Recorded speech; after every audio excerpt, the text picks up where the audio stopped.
A partir de este momento, todas las voces se unen en una sola señal. RCR presenta Conexión 750 con María Alejandra Trujillo. Muy buenas tardes, amigos de RCR. Todo el equipo que trabaja para ustedes a partir de esta hora los saluda, variada y abundante información que compartir, como es costumbre. A esta hora, esto es Conexión 750, comenzamos. ¿Qué está pasando en este país? Y saludamos vía telefónica a nuestro primer invitado. Con él vamos a hablar acerca de lo que está ocurriendo en el ámbito social en nuestro país y específicamente en el Hospital de Niños JM de Los Ríos. Lamentablemente nos toca hablar acerca del fallecimiento permanente de los pequeñitos que esperan por un trasplante en este centro asistencial. Carlos Trapani conoce perfectamente esta situación. Él es coordinador general de SECODAP, investigador de la Universidad Católica Andrés Bello. Gracias por atendernos. Muy buenas tardes.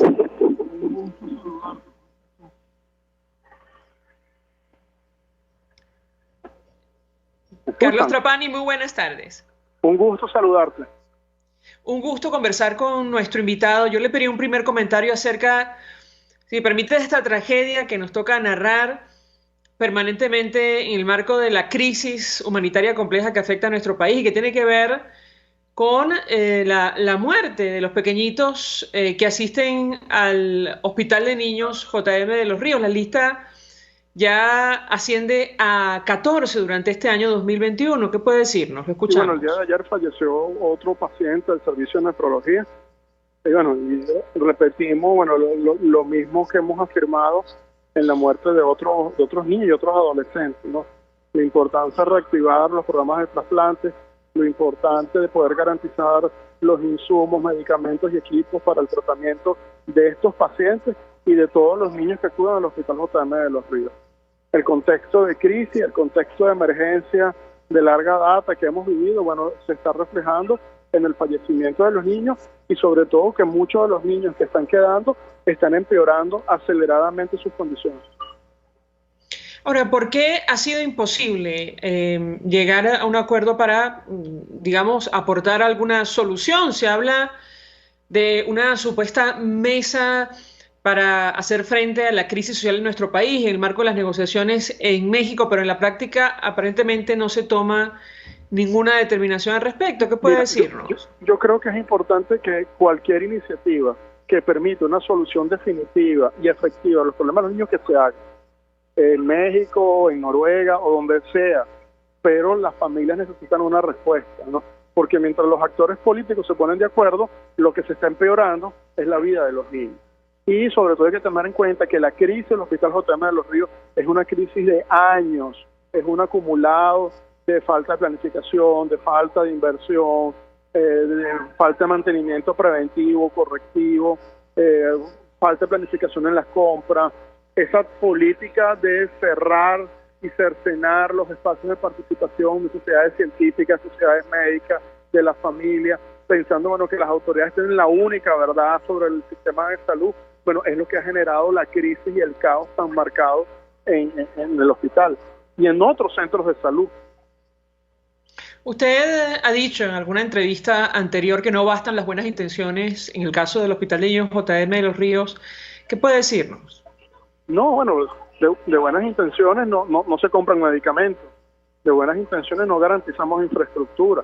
Esa buena intención tiene que traducirse en planificación, en política, en inversión, en responsables, en mecanismos de control y evaluación que permita que el hospital, sea un centro de salud de referencia, no solo porque tenga el nombre, sino porque en términos prácticos tenga una capacidad resolutiva y de atención para los niños. Usted daba esta declaración en el marco de una entrevista sobre el informe en ese momento de la alta comisionada de Naciones Unidas para Derechos Humanos, Michelle Bachelet. Ella acaba de actualizar un reporte sobre Venezuela, refleja en buena medida que la situación sigue igual. ¿Qué puede decirnos? Sí, el informe tiene unas frases que son categóricas, que son importantes en términos de salario, en términos de deterioro de las condiciones de vida, en términos de la capacidad de compra del salario. Hay unas afirmaciones que son importantes y que es un reflejo de la emergencia. Ahora bien, hay otras afirmaciones que no se pueden leer fuera de un contexto, porque, por ejemplo, si el informe de la alta comisionada afirma que se aumentaron las camas de los hospitales, el número de camas depende en qué contexto y en qué condiciones. Porque si en esa sumatoria están incorporando las camas de las clínicas, las camas de hoteles o las camas del poliedro, eso no es un sistema público de salud. El hecho de que se afirme que el 90% de la población tiene acceso a agua potable, ya va. O sea, yo estoy en el 10% que no tiene agua. Entonces, ahí yo creo que hay que saber entender en su justo contexto las circunstancias que estamos viviendo los venezolanos. Y frente a eso tomar correctivos. Porque si nos engañamos, nos metemos a autogol, bueno, ahí es un contexto de crisis, de emergencia, de caos que no vamos a poder resolver nunca. ¿Cree usted que es el caso de este último informe de la comisionada? A ver, es un informe valioso, es un informe que refleja dificultades, retos, desafíos, hay orientaciones, pero hago hincapié en algunas precisiones donde se hacen afirmaciones que no se pueden leer fuera de un contexto. O sea, no, puede ser que haya mejorado los índices de nutrición infantil, pero que haya mejorado los índices de nutrición no significa que estamos mejor y que hay mejor alimentación. Entonces, esas son como que las reflexiones que tenemos que hacer y tenemos que ser muy críticos de la realidad del país. En la medida que somos críticos es que podemos saber qué hacer, dónde acudir y resolver los problemas de la gente. En el caso del Hospital de Niños JM Los Ríos, hay una medida de protección de la Comisión Interamericana, pero esto lamentablemente no se ha traducido en hechos. ¿Qué puede decirnos? Sí, a ver, las medidas cautelares de la Comisión Interamericana de Derechos Humanos son obligaciones, porque el Estado no puede ignorarlas o desconocerlas. El reto está que dé cumplimiento, y no para que darle la razón a Secodap o complacer lo que diga Secodap, sino se trata, bueno, que esto establece una hoja de ruta que le permite a los niños tener atención, tener tratamiento, tener el programa de trasplantes. En su cuenta en Twitter decía, quizás con tristeza, le diría yo, Susana Rafali, que es especialista en alimentación, que trabaja con Cáritas, seguramente con relación a lo que está ocurriendo con el JM de Los Ríos, terminarán muriéndose todos los niños. Yo le pediría un comentario, porque ciertamente es una frase que llama a la reflexión. Yo afirmé hace un par de años que el servicio va a dejar de funcionar, no por el colapso, sino porque no va a haber pacientes que atender. Sobre todo que los pacientes del Hospital de Niños son pacientes nómadas, o sea, pacientes que vienen del interior del país a Caracas a buscar un poquito de salud. Entonces es un sistema de salud pobre para los pobres. Entonces, las familias tienen que sortear las dificultades de combustible, de movilidad en el contexto de pandemia, los problemas de alimentación, los problemas de hospedaje para llegar a recibir algo de atención. Entonces es un problema estructural y requiere respuestas estructurales. Sobre el programa de trasplante en el Hospital JM Los Ríos, nos han dicho algunos especialistas, incluyendo el doctor Unidades Urbina, que sería relativamente sencillo reactivarlo con los recursos necesarios. Ahora mismo vemos a muchas organizaciones políticas en campaña, seguramente con recursos para promocionar sus respectivos candidatos, pero nadie habla de, bueno, la necesaria inyección de dinero. Bueno, los niños no votan. Si los niños votaran, sí, probablemente ese programa de trasplante ya estuviese activo. Y ojo, no solo activar el programa de trasplante, eso significa también que el niño trasplantado tenga los medicamentos antirrechazo. Claro, y lo que le iba a comentar es que en teoría la deuda es relativamente pequeña en comparación con la cantidad ingente de recursos que se utilizan para estas cosas, para la campaña, pero también para otros temas. Yo le pediría un comentario, lo escuchamos. Bueno, la ley dice que se asignan los recursos de forma prioritaria para atender los derechos de los niños. No es algo que Secodap está pidiendo, es algo que está en la ley y eso se tiene que garantizar. Y activar el programa de trasplante significa todo un sistema que se tiene que mejorar para dar respuesta a la necesidad de los niños. No basta que abras a un niño, le metas un riñón nuevo, si no tiene medicamentos antirrechazo, si no tiene una buena alimentación, si no tiene un buen control. Aquellos candidatos de trasplante que tengan un buen proceso de hemodiálisis, Entonces, hay un sistema que pueda dar respuesta para poderlo activar. ¿Se puede hacer? Sí. Se necesita voluntad política y recursos, porque la capacidad técnica lo tienen los médicos, pero por 1000. Si me permite, Carlos Trapani, tenemos que hacer una brevísima pausa para ir a publicidad. Yo le ruego que permanezca unos minutos más. Al regreso quisiera referirme a un tema que ha generado una discusión en nuestro país y tiene que ver con el regreso a clases en medio de la pandemia y en las actuales circunstancias en Venezuela. Yo le pediría un comentario. La educación o el tema de la educación está reflejado en el informe de Michelle Bachelet. Le ruego que permanezca unos minutos más de la palabra para contestar. Ya venimos. Usted está viendo Conexión 750 con María Alejandra Trujillo. Solo por RCR 750, porque lo bueno une. Puedes seguirnos en nuestras redes sociales. En Twitter, @RCR750, la radio que se ve.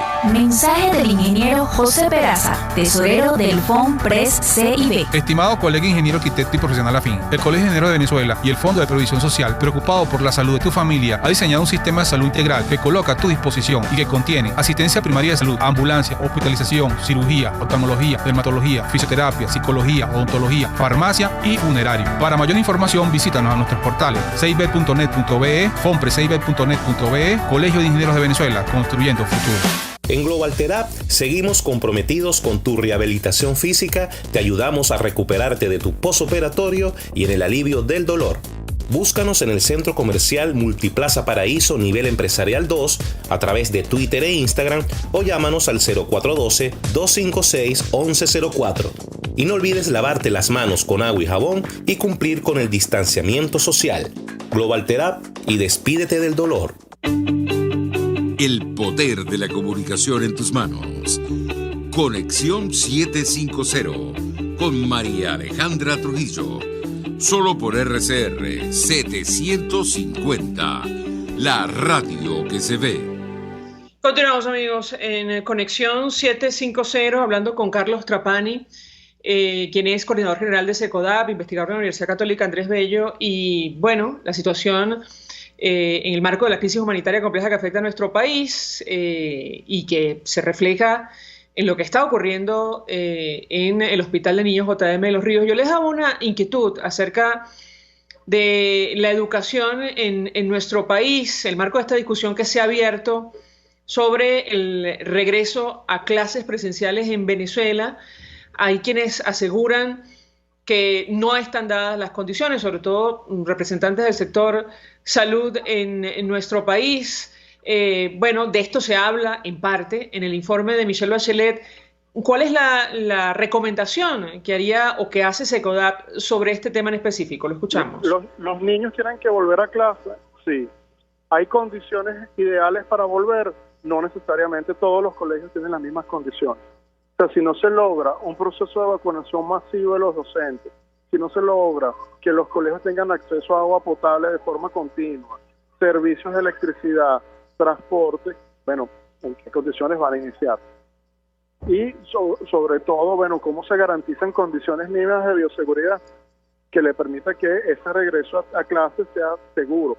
Los niños quieren ir a clases, se necesitan el olor del pizarrón, la sensación de sentarse en un pupitre, el contacto con la maestra, pero ¿en qué condiciones, no? Sobre todo en un momento de pandemia, bueno, donde pareciera que hay un rebrote de casos. Entonces, hay que tomar medidas. Yo creo que cada colegio, de acuerdo a su realidad, a su comunidad educativa, a su ubicación geográfica, que adopte las medidas para que este proceso sea progresivo. Y sobre todo, que al inicio, los niños tienen 2 años escolares sin ir a su colegio.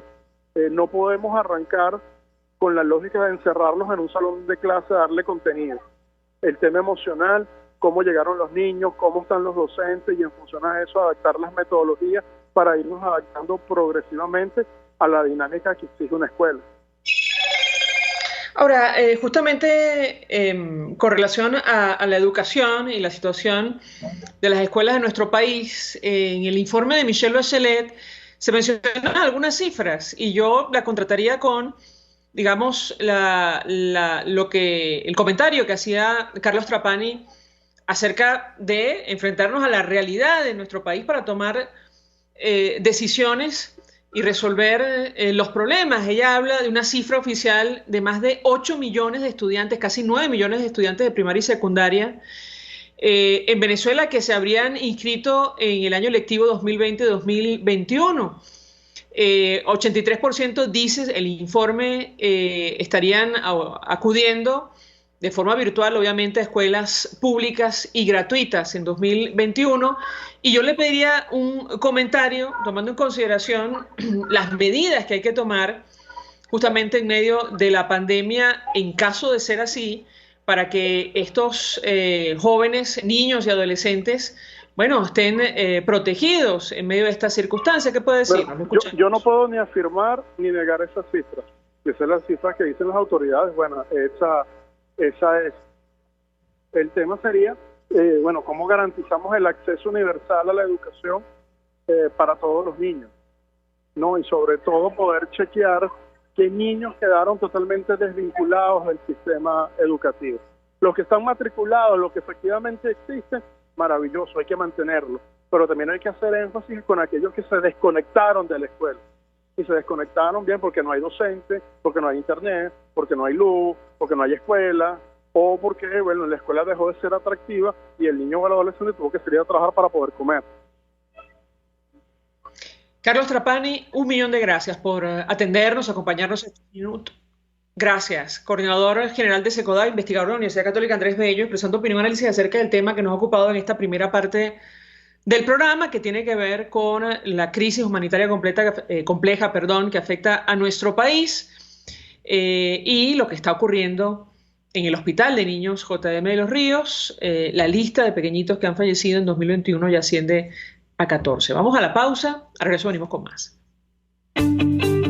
Estás en sintonía de Conexión 750 con María Alejandra Trujillo, solo por RCR 750, porque lo bueno une. Sintonícenos a través de Periscope, @RCR750, la radio que se ve.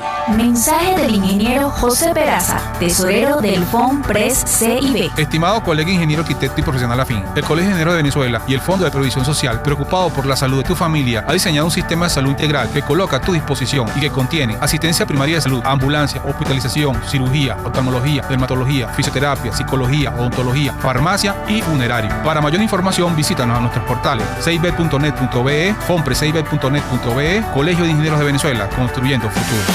Y ahora quiero hablarte de Comercializadora Prada, y ya de solo nombrarlo se me hace agua la boca, porque Comercializadora Prada son los más frescos quesos y embutidos que te llevan a tu casa. Todos los quesos, todos los embutidos, y como cuentan con proveedores exclusivos, te resulta mucho más económico.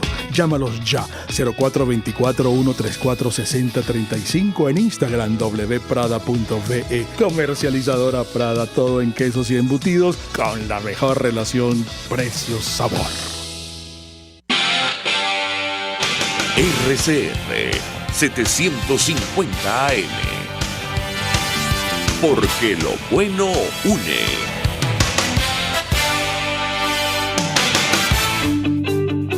María Alejandra Trujillo te acompaña en Conexión 750, solo en RCR 750, la radio que se ve. Continuamos, amigos, en Conexión 750, y esta semana los trabajadores petroleros activos y jubilados han salido a las calles a protestar y, bueno, se han registrado hechos muy lamentables que tienen que ver con la acción de los cuerpos de seguridad. Inicialmente, un grupo de trabajadores que pensaba trasladarse desde el Zulia a Caracas no pudo llegar, producto de la acción de funcionarios de la Guardia Nacional, y en el área metropolitana nos ha tocado ver imágenes, incalificables de los cuerpos de seguridad tratando de reprimir una manifestación de los jubilados, adultos mayores, extrabajadores de Petróleos de Venezuela. Para hablar acerca de este tema, saludamos vía telefónica a nuestro siguiente invitado, quien conoce perfectamente de la situación, Alivio Villasmil, es representante del Movimiento de Trabajadores de la Costa Oriental del Lago. Gracias por atendernos. Muy buenas tardes. Buenas tardes, saludos. Dígame. Pues mucho interés, señor Villasmil, de conocer los detalles de lo que pasó. Creo que usted está en el grupo de trabajadores que intentó llegar a Caracas y que no pudo ser producto de la acción de la Guardia Nacional. Le pediría un comentario sobre esto y sobre lo que ha ocurrido en el área metropolitana con los jubilados de PDVSA y los cuerpos de seguridad. Lo escuchamos. Creo que perdimos comunicación con Alirio Villasmil. Vamos a tratar de restablecer el contacto. Ya me dirá mi equipo. Cuando lo tengamos nuevamente, Villasmil llegó a decir lo siguiente. En el marco de esta protesta que intentó llegar desde el Zulia a Caracas, un trabajador no tenía dinero para su tratamiento de epilepsia, convulsionó, cayó al muelle y falleció. No hay ni una sola ambulancia para atender las emergencias. Esto como parte de lo que ellos pensaban denunciar en persona en el área metropolitana de Caracas. Estamos hablando de sueldos que no superan, atención, en la principal industria en nuestro país, los $5 mensuales. Es que se dice y no se cree. Por eso queríamos escuchar el testimonio del propio Alirio Villasmil. Y por supuesto lo que está ocurriendo con el Fondo de Pensiones de Petróleos de Venezuela. Si le parece, mi equipo, vamos a colocar, no sé si lo tenemos, el video, uno de los videos que ha circulado en redes sociales, donde se puede ver a los jubilados de Petróleos de Venezuela a las afueras de la sede de PDVSA en Caracas, cuando se enfrentan a los cuerpos de seguridad que, bueno, no, aparentemente lo que podemos ver no les importa que se trate de adultos mayores en medio de la pandemia y en esta difícil situación económica que tienen que atravesar. Vamos a ver lo que ocurrió en las afueras de PDVSA en la campiña, mientras restablecemos contacto con Alirio Villasmil. La arbitrariedad de los policías. Cerraron el acceso a la libertad. Vean la violación a los derechos de la protesta. Vean la violación a los derechos de la protesta. Vean cómo se violan los derechos humanos. Vean la represión. Vean la represión.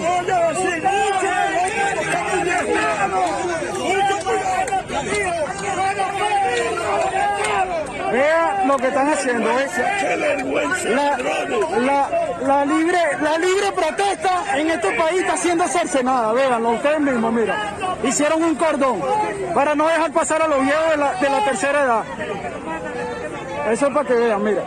Vean cómo se violan los derechos. Bien. Parte de lo ocurrido a las afueras de PDVSA en Caracas con los jubilados de la principal industria en nuestro país, o la que eran la principal industria en nuestro país. Alirio Villasmil, lo tenemos. Yo le pediría un comentario sobre estos hechos. Bienvenido, lo escuchamos. Buenas tardes. Mira, lo más lamentable es que estamos viviendo los trabajadores petroleros que están siendo perseguidos, agredidos como si fuéramos terroristas del pueblo. Y son personas de tercera edad que están luchando por derechos y que les robaron sus años de trabajo. Sí, lamentablemente, sí, tenemos muy mala recepción. El señor Villasmil, entiendo, está en el estado Zulia. Él es del movimiento sindical de la Costa Oriental del Lago y allí, como ustedes saben, la señal no es la mejor y creo que recibe nuestra llamada a un celular. Le ruego a mi equipo que tomemos la llamada internamente, a ver si puede mejorar un poquito la recepción. Lo intentamos. De no ser así, pues coordinamos con él para otro día para que cuente con lujo de detalles lo que pasó, porque, insisto, Alirio Villasmil estaba en el grupo de trabajadores que intentó llegar desde el Zulia, bueno, a reclamar sus derechos.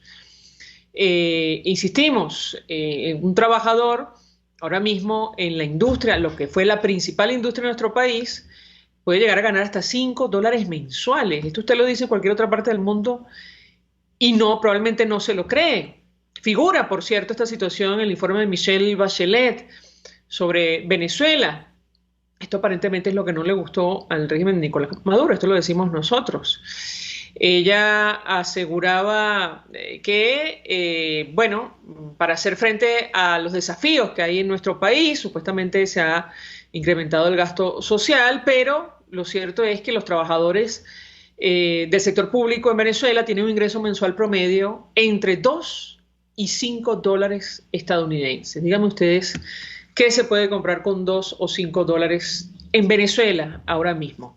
Alirio Villamil, ¿me escucha usted? Sí, te estoy copiando, con algunas interferencias, pero sí te estoy copiando. Ahora lo escucho perfectamente, espero que no tengamos problemas. ¿Qué puede decirnos sobre lo que ha ocurrido con los jubilados de PDVSA y la situación de los trabajadores activos de la industria? Lo escuchamos. Mira, la situación de los trabajadores activos en PDVSA es una situación precaria, una situación insegura, una situación que se ha ido enraizando ya de trabajar con la vida a costa. Hemos perdido un trabajador que cayó con epilepsia por no tener un tratamiento cuando antes teníamos una farmacia que garantizaba los servicios y hoy en día no lo tenemos, cayó al muelle y por no tener un salvavidas se ahogó.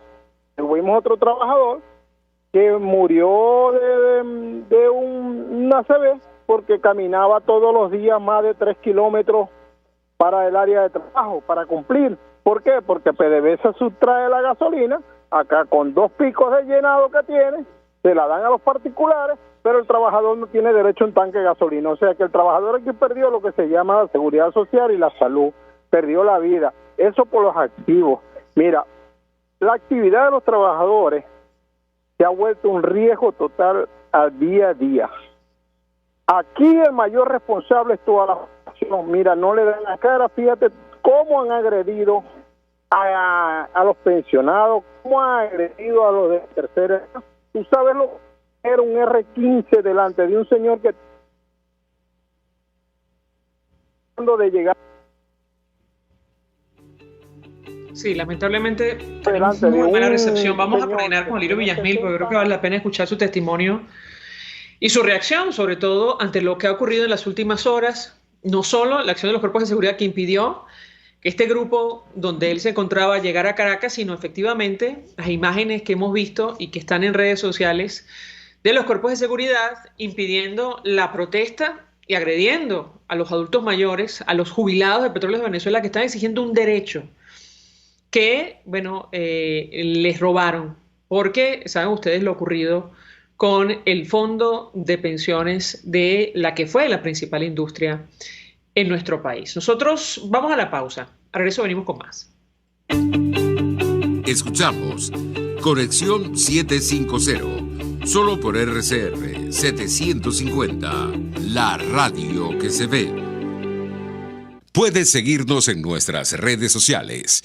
En Twitter, @RCR750, la radio que se ve. Mensaje del ingeniero José Peraza, tesorero del FONPRES CIB. Estimado colega ingeniero arquitecto y profesional afín, el Colegio de Ingenieros de Venezuela y el Fondo de Previsión Social, preocupado por la salud de tu familia, ha diseñado un sistema de salud integral que coloca a tu disposición y que contiene asistencia primaria de salud, ambulancia, hospitalización, cirugía, oftalmología, dermatología, fisioterapia, psicología, odontología, farmacia y funerario. Para mayor información, visítanos a nuestros portales cib.net.be, fonpresib.net.be, Colegio de Ingenieros de Venezuela, construyendo futuro. Mis amigos, quiero hablarles de Dilab Biodiagnóstica, un nuevo laboratorio clínico con un concepto original. Además de estar dotado con los equipos de la más reciente tecnología y el personal de más alta calificación, Dilab Biodiagnóstica te ofrece ambiente y trato amables y los precios más económicos en todos tus exámenes de laboratorio. Pide tu cita en el 0212-945-5788. Dilab Biodiagnóstica. Precisión y confianza en laboratorio clínico. RCR 750 AM. Porque lo bueno une.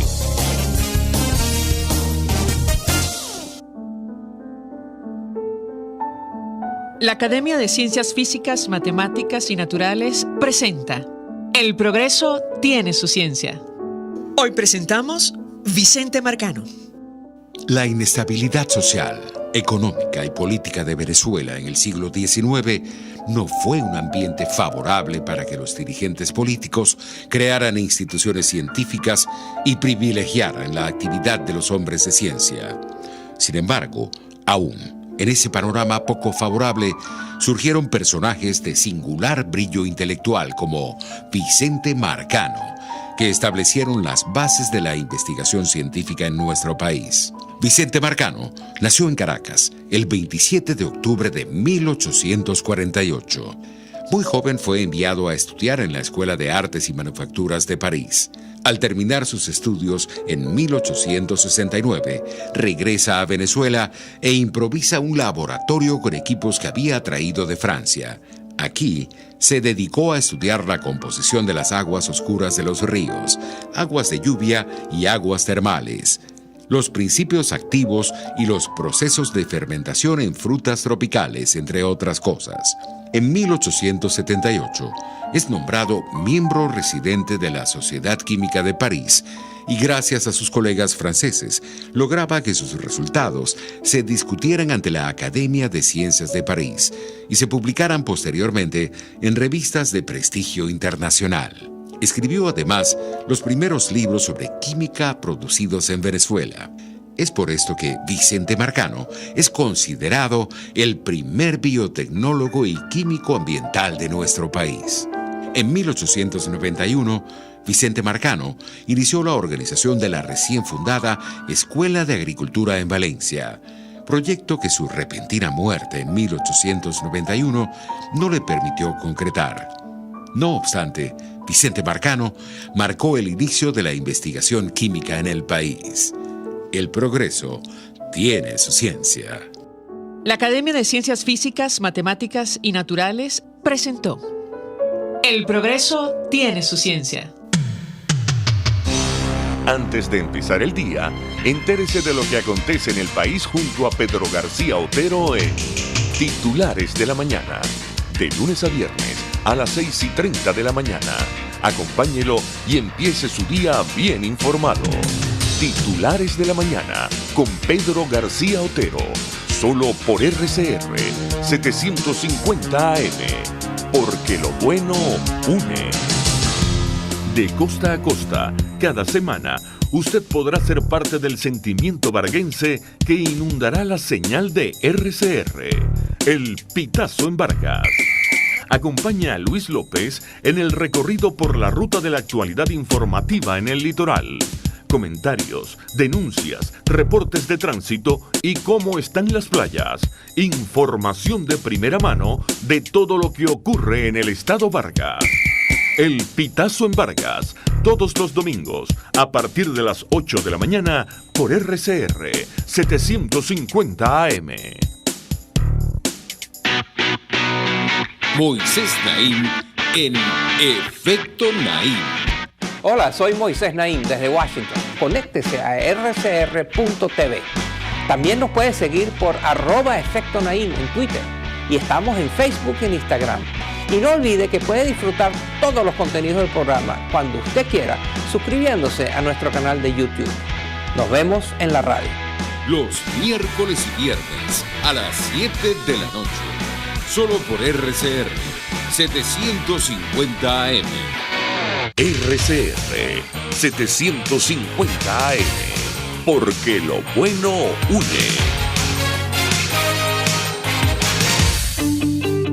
El poder de la comunicación en tus manos. Conexión 750 con María Alejandra Trujillo. Solo por RCR 750. La radio que se ve. Claro y raspado. Continuamos, amigos, en Conexión 750 y a partir de esta hora hablamos ampliamente acerca de lo que está ocurriendo con las negociaciones entre la Alternativa Democrática y el régimen de Nicolás Maduro en México, luego de la insólita, si me permiten, esto lo digo a título personal, petición de incorporar al empresario colombiano Alex Saab, solicitado en extradición por los Estados Unidos o en medio de un proceso de extradición para su entrega a las autoridades norteamericanas por un proceso que se le sigue por presunto lavado de dinero. El gobierno norteamericano, por cierto, ha reaccionado llamando a Maduro a que cese sus esfuerzos por sabotear estas negociaciones en México y hacemos referencia a la declaración de un vocero del Departamento de Estado que cita el portal Monitoreamos. Nos acompaña El embajador Emilio Figueredo fue embajador de Venezuela y es editor del portal analítica.com. Embajador, como siempre, gracias por atendernos. Muy buenas tardes. Embajador Emilio Figueredo, buenas tardes. Buenas tardes, María Alejandra. Saludos a tu audiencia. Un gusto conversar con usted. Le pediría un primer comentario acerca de los últimos acontecimientos en el marco de esta negociación entre la Alternativa Democrática y el régimen de Maduro en México. ¿Qué puede decirnos? Lo escuchamos. Bueno, que son las triquiñuelas que nos tienen acostumbrados, porque en el fondo el régimen está en esa negociación, pero sin tener el alma dentro, ¿no? Porque necesita desesperadamente que le quiten sanciones, porque las reservas que tiene son prácticamente de 5.000 millones de dólares, las más bajas en los últimos 36 años. Y al mismo tiempo tienen una serie de problemas muy graves, inclusive con muchas divisiones internas. Se comenta que esta no tiene calificación, porque eso no va a llegar a ninguna parte, ya sea porque, así como ellos vetaron a Carlos Vecchio, es evidente que la plataforma opositora lo va a vetar. Pero más allá de vetar y todo eso y el juego, hay muchos rumores al respecto. Hubo presión de los rusos que lo hicieron al principio. Quién sabe lo que temen, tanto en el gobierno como en Rusia, como en Turquía, de lo que pueda decir Saab en Estados Unidos. Pero además era inútil, porque esto es una decisión que no depende de las políticas que están merodeando y rodeando los actos de Ciudad de México, sino que son entre dos poderes judiciales, el Poder Judicial norteamericano y el de la isla, y esas interferencias, esas intervenciones, que por cierto Rusia las ha actuado varias veces, tratando de cambiar las condiciones de lo que pasaba con Saab. Pero no solamente es necio, porque es una excusa quizá para patear la mesa, pero no sé si se atreven a patear la mesa, porque patear la mesa tampoco le daría una ventaja. Yo pienso más bien que la estrategia de ellos es confundir a la oposición, porque les debe estar preocupando el deseo naciente y creciente de participación siempre que haya un espíritu unitario, sea quien sea el escogido, es uno solo que se presenta con la tarjeta de la unidad para enfrentar al PSUV. Fíjate que inclusive hemos visto gestos interesantes. Roberto Patiño declinó. O sea que es importante que en este momento no es unas elecciones normales, tradicionales en democracia. Esto es una manera de agrietar el muro de la dictadura, infligiéndole derrotas al PSUV, y eso solamente es posible si vamos unidos. Si esa unidad se mantiene, ahora esta maniobra, ¿cuál sería? Tratar de ver si rompe esa unidad, porque ellos vieron las manifestaciones en Margarita, en el Zulia, y dicen, caramba, quizá le puede venir como un boomerang, como le pasó ahora a Cristina y a Fernández en Argentina. Ahora, es decir, con relación al caso de Alex Saab, parece que hay un criterio compartido entre las organizaciones que hacen vida a la Alternativa Democrática. Esto es un caso de extradición del Poder Judicial norteamericano que lleva su curso. Allí nadie puede hacer mucho más. Es decir, ¿qué podría estar buscando el régimen de Nicolás Maduro detrás de esa petición? Crear sus obras en la gente que está en la oposición. Ve que ¿para qué vamos a estar en esto? ¿Son capaces de esto? No, ellos esperen, calma. Eso no puede prosperar. Y si se levantan de la mesa, ¿quién pierde más en este momento? Nosotros ya estamos en una situación bien difícil. Al régimen no creo que le convenga mucho, pero va a hacer lo posible. La estrategia del régimen es dividir para mantenerse. Y harán todo lo que pueda hacer para atacar las posibles contradicciones que puede haber con base en las aspiraciones y deseos en el sector opositor. Pero no creo que lo van a lograr. Y este vocero que cita el portal Monitoreamos del Departamento de Estado alentaba a Maduro a que cese sus esfuerzos por sabotear las negociaciones que se llevan a cabo en México y que se concentre en alcanzar acuerdos que beneficien al pueblo venezolano. Ya el embajador de Estados Unidos para Venezuela, James Story, advirtió que si no hay avances, si no hay un acuerdo o incluso fracasa este esfuerzo de la negociación, probablemente vendrán más sanciones. ¿Qué puede decirnos, embajador? Bueno, que esa es la realidad en torno a esta situación.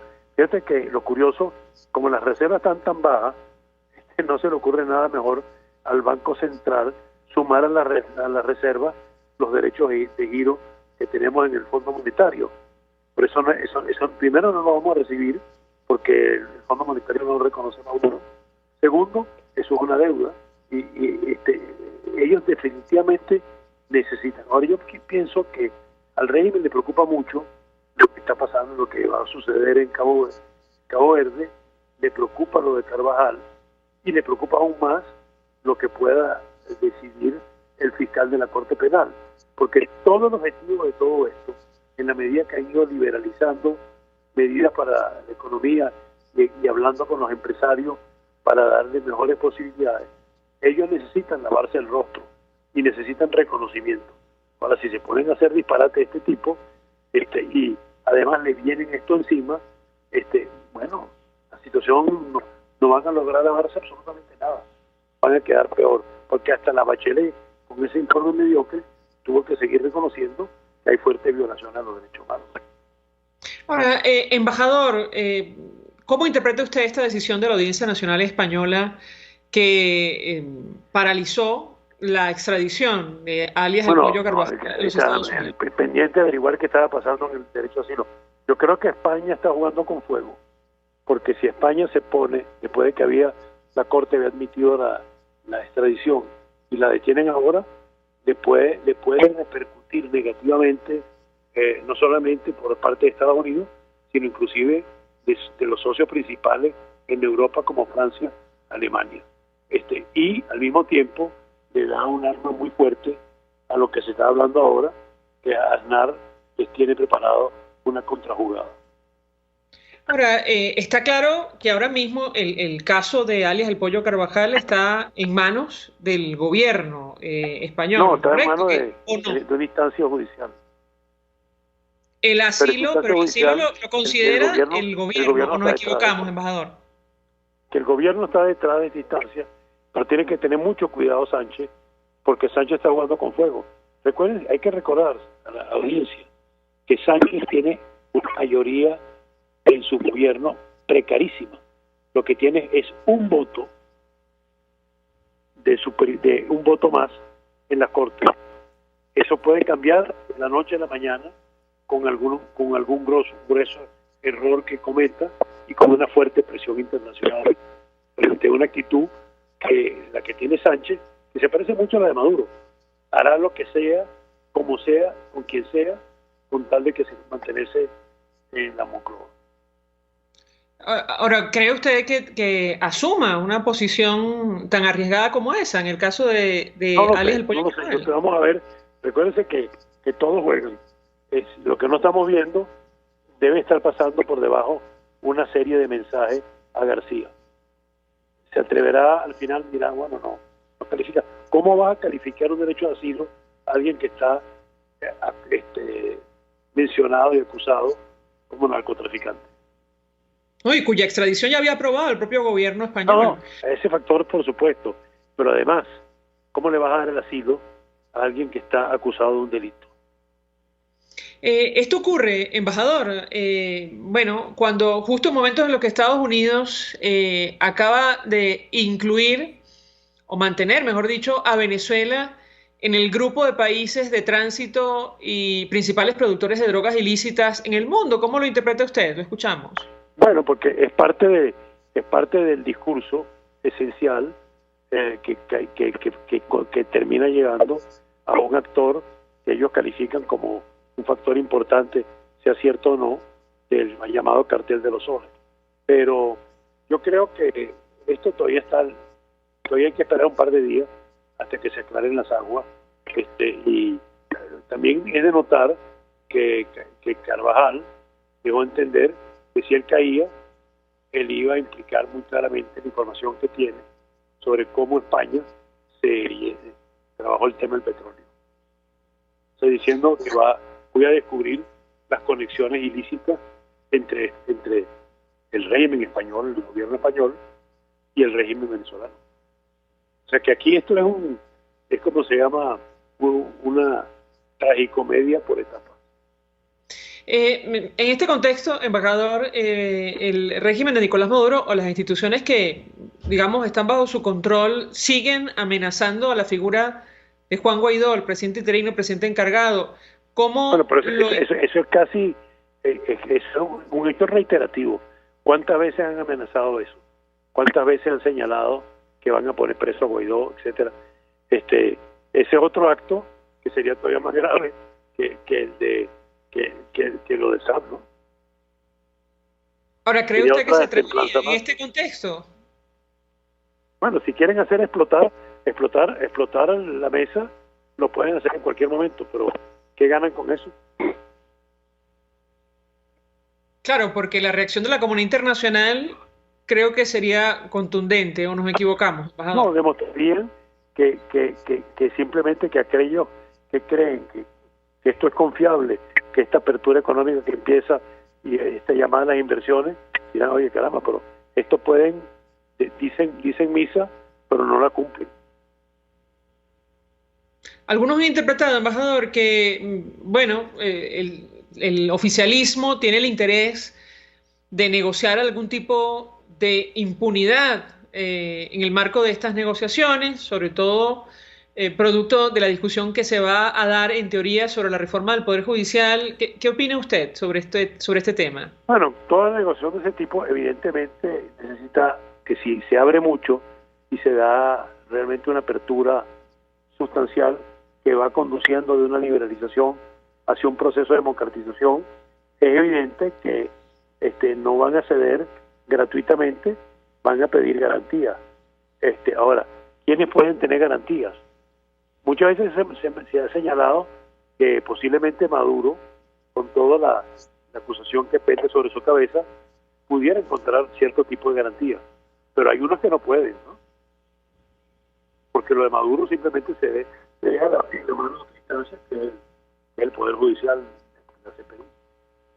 Embajador, ¿cuál es su expectativa? Políticamente puede haber acuerdo, ¿no? Eso ha sido siempre así, toda negociación, porque a menos que usted esté negociando con alguien que derrotó, pero en la situación en que hay prácticamente como existe actualmente un juego trancado, evidentemente las garantías no son lo que da, ni las garantías que da el régimen, o que dé la oposición son las que cuentan. Las garantías que le interesan a todos es la que da la comunidad internacional. Finalmente, embajador, ¿cuál es su expectativa en lo personal, en el corto plazo, en el marco de estas negociaciones? Es difícil saber porque como hay mucha veleidad y es un juego bizarro, pero yo creo que no les beneficia una salida abrupta de la negociación a través de un acto absolutamente descalificable. Yo creo que las aguas van a regresar al río, aunque de pronto el río está desbocado y entonces en vez de ir en el corto plazo viene un periodo